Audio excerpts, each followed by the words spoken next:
Hi, this is Emily from the University of Maryland Extension, and this is your gardening tip for the week.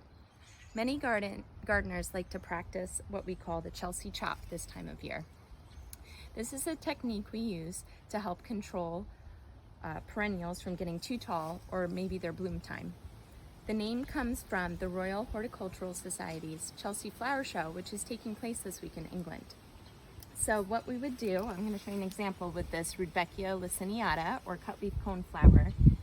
This usually gets about 7 or 8 feet tall. So if I can go in and trim back some of these stems, it'll help it bloom later on in the season and will keep it from flopping over. Feel free to do this with other tall perennials like Solidago canadensis or goldenrod, common goldenrod, or you can reach out to us at Extension with more gardening questions.